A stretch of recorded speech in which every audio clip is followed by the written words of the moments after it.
जरूरी है। So the first thing I want to tell you is how important is faith. So पहली बात जो मैं आपको बताना चाहता हूँ, कितना जरूरी है विश्वास होना। So today I want to establish the importance of faith. आज मैं विश्वास की महत्वपूर्णता को बताना चाहता हूँ। Because I think after you got born again, the most important subject you should know is faith. क्योंकि जब आपने नया जन्म पा लिया, सबसे जरूरी मुद्दा जो आपको पता होना चाहिए वो है विश्वास। For Bible says in Hebrews 11:6 that without faith it is impossible. Let's stop there. इब्रानी 11:6 बाइबल कहती है विश्वास के बिना असंभव है। हम यहाँ रुक जाते हैं। Now think about you are asking me a question. You're saying, what about this situation that I'm encountering for years? अब आप ये सवाल कर सकते हैं अपने आप से कि इस बात का या इस परिस्थिति का क्या जो इतने सालों से मैं झेल रहा हूँ। And I would say without faith it is impossible. और मैं कहूँगा विश्वास के बिना वो असंभव है। Whatever your question is, the answer is without faith it is impossible. आज चाहे आपका सवाल कुछ भी क्यों ना हो, जवाब यही है, बिना विश्वास के वो असंभव है। Are you getting what I'm saying? Without faith it is impossible. विश्वास के बिना वो असंभव है। But faith is not what many of you think faith is. लेकिन विश्वास वो नहीं है जो आप में से बहुत लोग समझते हैं कि विश्वास And है। faith is not what many people in the world think faith is. और विश्वास वो भी नहीं जो दुनिया के बहुत से लोग समझते हैं कि ये विश्वास है। Because people say, yes, I believe in Jesus, I have faith, and yeah.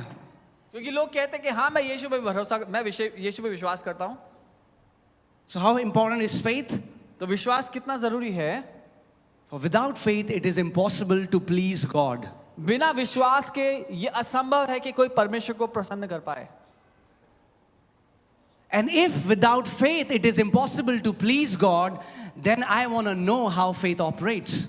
और क्योंकि अगर बिना विश्वास के परमेश्वर को खुश ही नहीं किया जा सकता, तो मैं सीखना चाहता हूं कि विश्वास को काम कैसे लाना है, विश्वास को इस्तेमाल कैसे करना है। Because majority of people think that it's the fasting that pleases the Lord. क्योंकि बहुत से लोग ऐसा सोचते हैं कि उपवास है जिसके द्वारा परमेश्वर प्रसन्न होता है। It's the long prayers that please God. वो लंबी प्रार्थनाएं हैं जिसके द्वारा परमेश्वर प्रसन्न होता है। It's the Bible study that pleases God. वो हमारा बाइबल को पढ़ना है जिससे परमेश्वर प्रसन्न होता है। It's coming to church that pleases God. या शायद कलीसिया आने से परमेश्वर प्रसन्न होता है। But the Bible is saying, if you believe the word, Bible is saying there is only one thing that pleases God, and that is faith. लेकिन वचन जो कहता है अगर आप वो मानते हो तो बाइबल कहती है एक ही बात है जिससे परमेश्वर खुश होता है और वो है विश्वास के द्वारा। That means you can do all of these things as a Christian ritual and you will not be able to touch the heart of God. इसका मतलब आप ये सारी बातें, ये सारे काम मसीहों के रीति रिवाज के अनुसार कर सकते हैं बिना परमेश्वर के दिल को छुए हुए। And that's why we have the answer